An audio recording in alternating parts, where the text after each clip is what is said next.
The climbing season in Himalaya has begun, and there are the first accidents.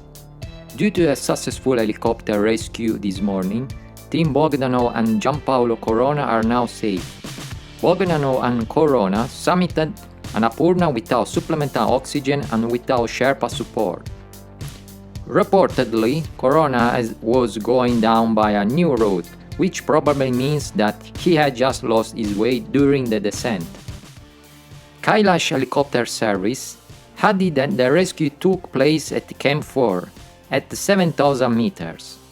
Earlier reports stated that the two climbers were picked up considerably higher, at 7,500 meters.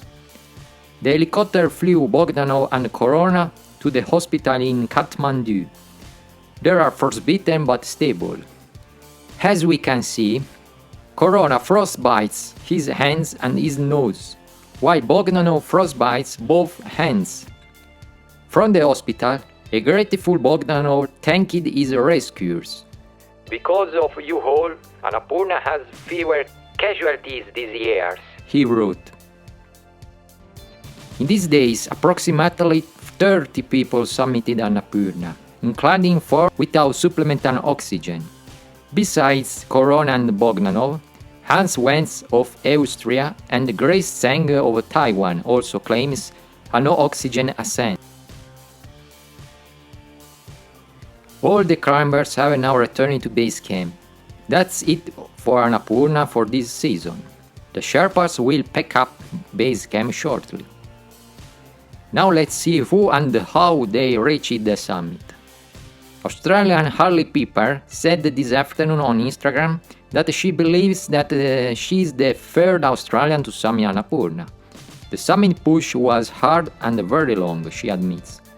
Pepper did not use oxygen until 7,800 meters. At that point, she realized that she was going too slowly to summit, and the weather was worsening. She had either to turn back or use the emergency oxygen that Dawa Sherpa was carrying for her. She chose the oxygen. His account of the difference between not using and using supplemental oxygen is so interesting. "What would have taken me 5 hours without oxygen took 2 hours with it. It was like a superpower. I was suddenly warm, could climb without stopping, and could talk," she recalls. Then, at 100 meters from the summit, a sudden storm started. Somehow, Dawa Sherpa managed to find the way back to the fixed rope in the dark, through deep snow. They met a group that had gotten lost and showed them the way. Two in that group, Bogdanov and Corona, later became lost again, as we've seen. After the 22-hour-long summit day, Hadley says that she now understands why Annapurna is such a dangerous mountain. Some climbers decide to retreat just 200 meters below the summit.